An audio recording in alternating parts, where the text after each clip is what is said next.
Olá, caro assinante, prezado assinante da Home Research.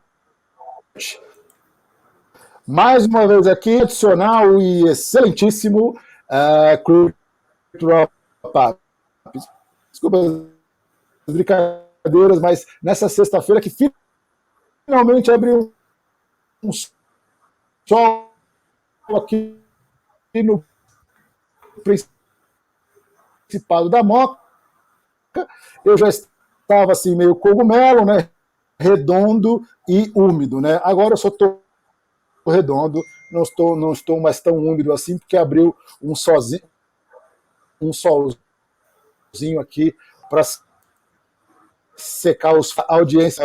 Estou brincando, tanto on-chain quanto gráfica, o que aconteceu nos preços nos mercados e alguma outra notícia importante que a gente tenha captado essa semana. Mais uma vez, bem-vindos, Bruno Lazarato, Pedro, sempre um prazer estar aqui com vocês. E já no clique, já vamos começar com o Bruno. Bruno, por favor, eu vou subir aqui a sua tela, fale para a gente aí qual a sua visão, a sua análise gráfica em relação ao momento atual dos principais ativos de cripto, por favor, e mais uma vez, boa tarde. Muito boa tarde, Rodrigo, Pedro, assinantes da Research.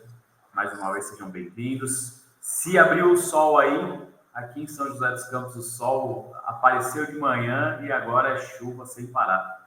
Então, abriu um solzinho. Eu acho que está só aqui em cima do meu prédio e do Clube Juventus, que é em frente aqui, a minha janela. Mas em volta está tudo preto. Aqui tá chovendo, começou a chover, não para. Enfim, vamos lá. No mercado está chovendo dinheiro para os comprados, né?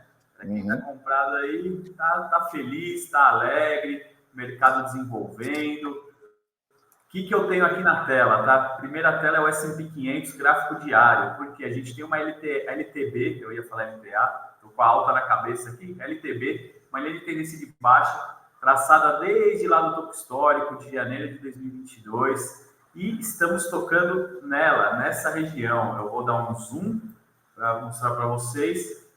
E também temos aqui duas médias importantes, média de 200 e média de 400 períodos, eixo central do pão de pivô anual, enfim, tem uma forte zona de resistência no S&P entre os aqui nessa região dos 4.000, 4.050 dólares aí, você pode considerar 4 mil dólares, 1% para cima, 1 para baixo aí, a gente está nessa região, considerando o gráfico diário.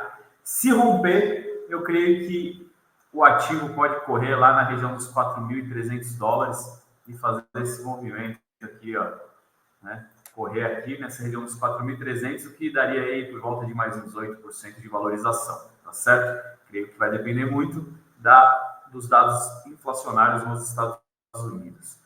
E o Bitcoin, então a gente tem essa região de resistência no S&P, e o Bitcoin está rompendo tudo, né? Tudo rompido. A gente alertou aí semana passada para um novo ponto de compra no Bitcoin e Ethereum.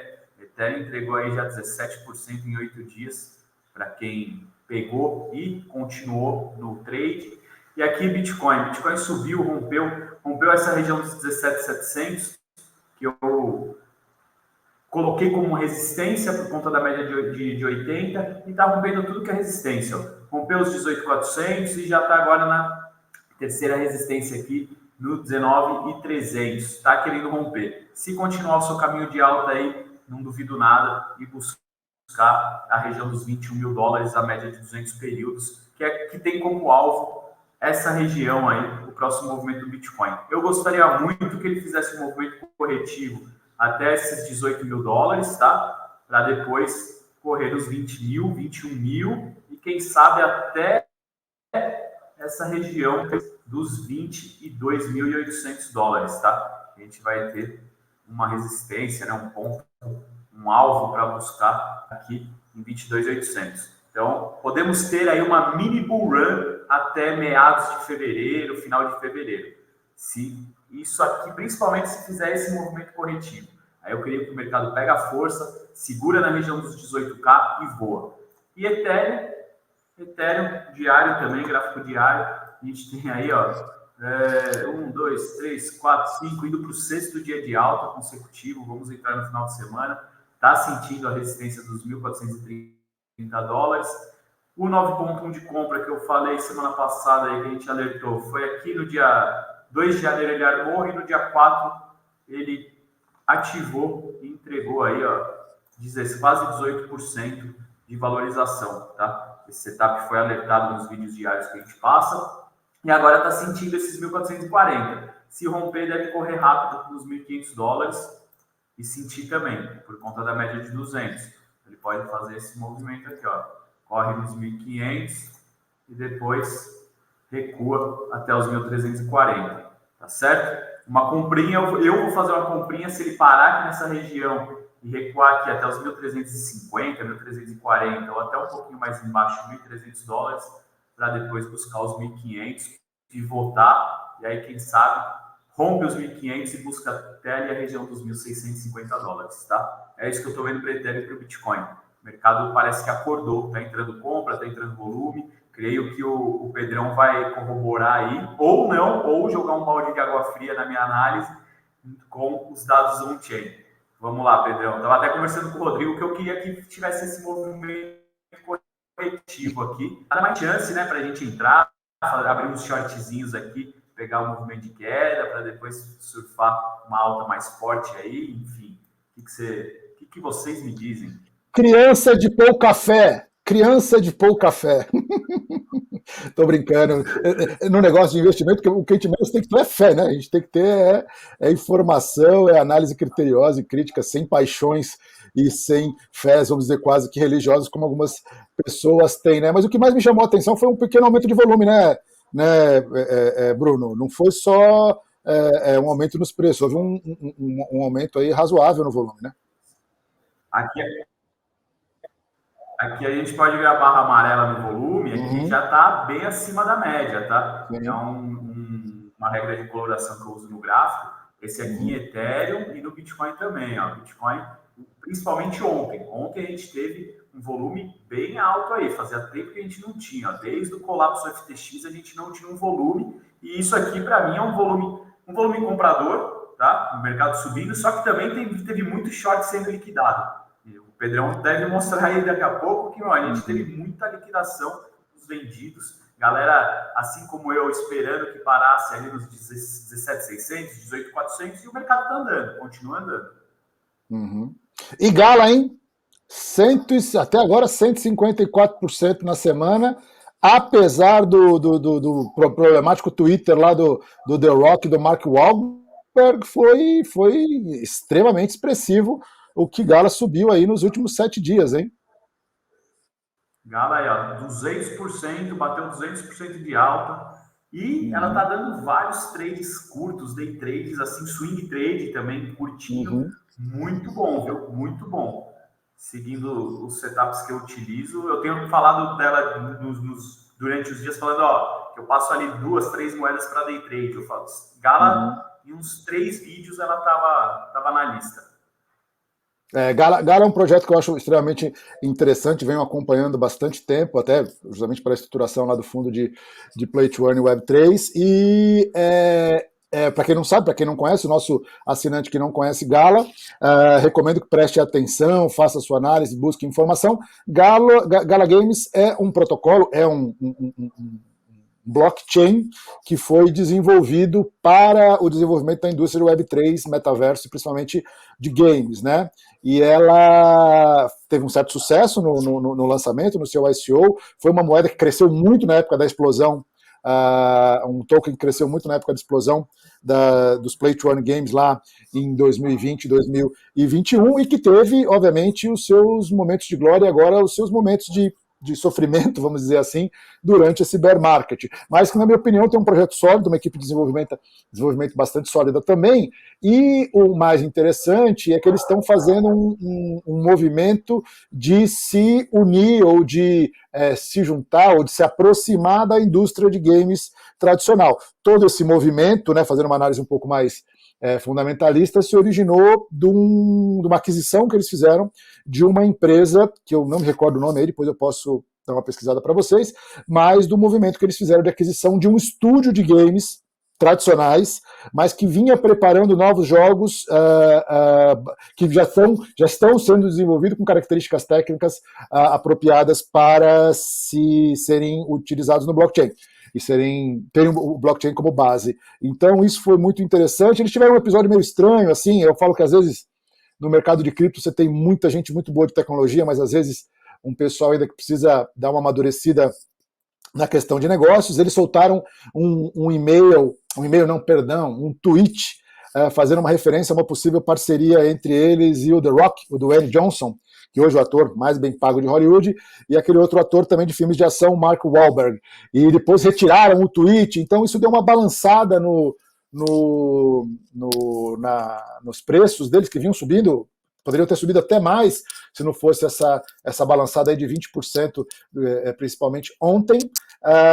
Mas é um ativo que eu recomendo que vocês deem uma olhada, porque se eles conseguirem continuarem nesse bom desempenho de desenvolvimento e fazendo essas parcerias estruturantes e estratégicas, na volta, que eu acredito que vai acontecer, da evolução dos jogos e do interesse por parte do público por jogos play to earn, um modelo um pouco diferente do que foi lá no começo, tem tudo para ser um ativo bem interessante. Então, obrigado aí pelo gráfico do Gala. E Pedrão, agora só você aí, por favor.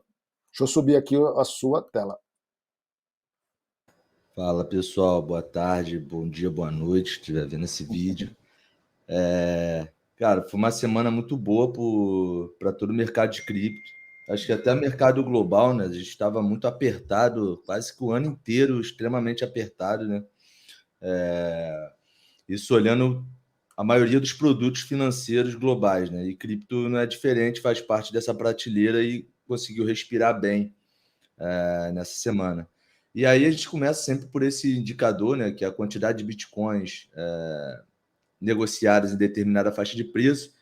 E eu acho que na última vez que eu participei, a gente tinha visto uma quantidade gigante aqui de bitcoins parados nessa região de 16.500, né? Então, a semana inteira eu venho acompanhando e chegou a bater aqui 2.200.000 bitcoins sendo negociados, né? Isso a gente está falando de spot, bitcoins como se fossem bitcoins físicos, né? Não, a gente não está colocando aqui o lado de derivativos, né? Está comentando aqui sobre a blockchain do Bitcoin. Então, a gente ficou com mais de 2 milhões de bitcoins sendo negociados nessa região de 16.500. Isso ocasionou uma extrema baixa de volatilidade, né? Então, o que é a volatilidade? O preço não anda. Se o preço andar muito, é aquela velha história. Bitcoin é um ativo super volátil, né? Comprovadamente, nos últimos meses, ele tem sido o ativo menos volátil, né?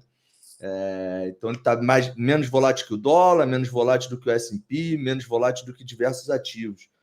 Então, é muito por esse motivo de o preço não andar e ter muitos bitcoins acumulados naquela determinada faixa de preço, tá? Então, esse indicador aqui é onde a gente vê essa volatilidade caindo, né? Então, aqui o azul é a volatilidade anual, você vê o preço caindo, a volatilidade cai junto, né? Volatilidade de 6 meses, tá?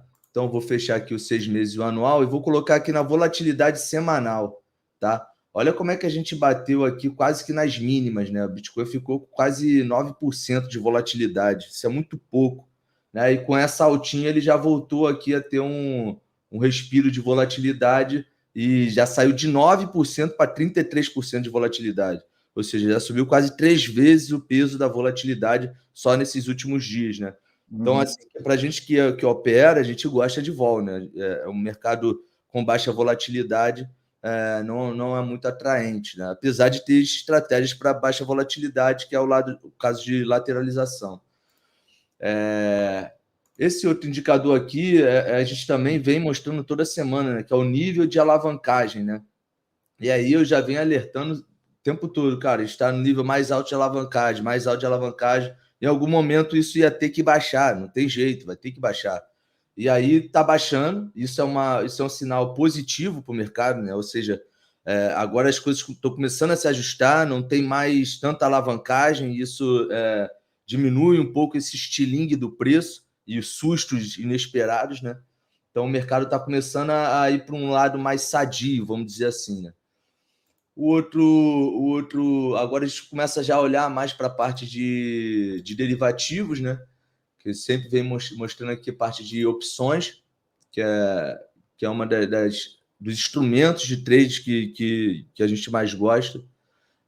A gente analisa aqui, antes que abra aqui, o ratio entre put e call, que são contratos de compra e de venda, está em 0,34. O que isso significa? Que o mercado agora está mais comprado em call, em contratos de compra, né? Então, a gente já teve momentos da nossa live aqui mostrar que estava 1.1, 1.2, ou seja, tinha mais busca por put, ou seja, por segurança, do que busca por alta. E hoje o mercado está quase 3 vezes mais buscando por alta, né? Então, a gente tem mais contratos de compra do que contratos de venda. Está sendo mais negociado contratos de compra, né? E aí, para confirmar, a gente vê aqui as estratégias que estão sendo usadas, né?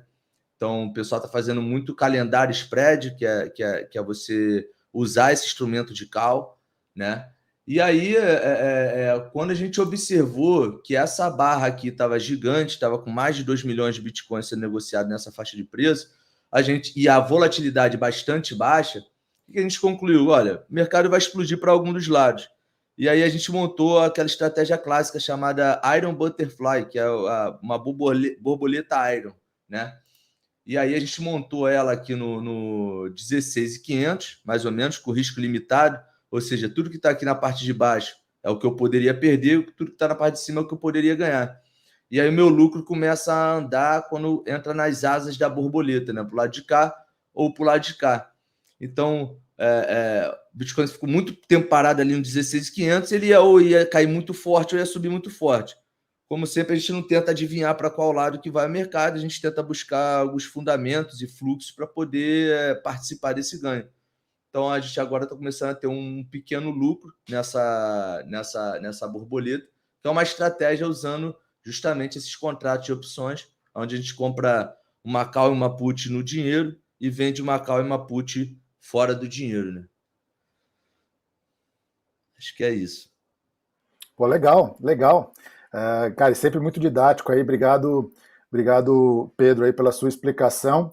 E depois falam que o mercado de cripto que é esculhambado, né? A notícia da semana foi a movimentação, vamos dizer assim, no mínimo atípica de Americanas e de... Quanto foi? 2.600.000 puts, não foi um negócio assim? Alguns dias antes da divulgação dos problemas lá de, vamos dizer, probleminhas contábeis de quase 30 bilhões de reais nos números da Americanas, né? Fazendo escola com o SBF. Fazendo escola com o SBF. Somos todos fraudsters. Isso é só para mostrar que, caro assinante, prezado assinante, não existe nem santo, nem demônio no mercado. As pessoas aí se utilizam de ferramentas éticas, ou às vezes não tão éticas, para tentar ganhar dinheiro, né? Então é importante que a gente esteja blindado, conhecendo o mercado, tendo o máximo de informação concreta, sólida possível, para poder tomar essas nossas decisões e até, muitas vezes, nos blindar de certos movimentos, assim, não tão éticos, né? E, mais uma vez, Bruno, mais uma vez, Pedro, obrigado aí pelas suas explicações. E eu queria, se é que vocês têm mais alguma coisa para comentar, fiquem à vontade. Se não tem, eu só queria lembrar um fato histórico muito importante aí para a história das criptos, que aconteceu ontem. Ontem se comemorou os 12 anos da primeira transação de Bitcoin na história desse nosso planetinha chamado Terra, né? Em 12 de janeiro de 2010, houve a primeira transação onde Satoshi Nakamoto mandou 10 Bitcoins para Hal Finney. Hal Finney foi um dos grandes entusiastas e primeiros desenvolvedores do Bitcoin, um dos primeiros cypherpunks que, junto com o Satoshi, que ele nunca conheceu pessoalmente, diz ele pelo menos, Phil Zimmermann e outros aí desenvolvedores, cypherpunks da década de 90 e 2000, desenvolveram o Bitcoin, e foi o primeiro cara a instalar o software, né, o Bitcoin Core, numa máquina e fazer a primeira transação, utilizar a primeira carteira de Bitcoin, primeira transação, foi quando o Satoshi mandou 10 Bitcoins para ele. O Ralph Finney, infelizmente, faleceu em 2014, foi uma grande perda para a comunidade cripto em geral, um cara que muito solidário, que sempre trabalhou muito pela, vamos dizer, causa cripto, né? Foi um dos grandes influenciadores e incentivadores dos sistemas de privacidade, do PGP e outros sistemas de privacidade aí, sendo que isso era uma causa muito importante para eles, né? Que esteja em bom lugar, caro Ralph Finney. E um outro dia que é muito comemorado é o Pizza Day, quando foi comprada a primeira pizza com 10 bitcoins há um tempão atrás também, mais ou menos na mesma época, acho que em março, Pizza Day, se eu não me engano. Mas uma data para ser lembrada, né, para os entusiastas, quem gosta um pouco de história, ontem se comemorou 12 anos da primeira transação de Bitcoin.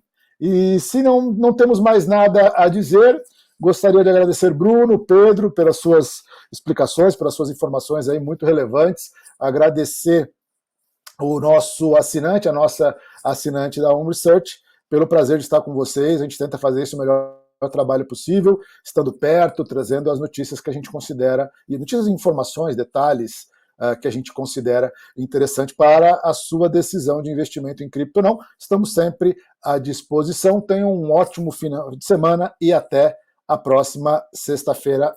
Um grande abraço a todos.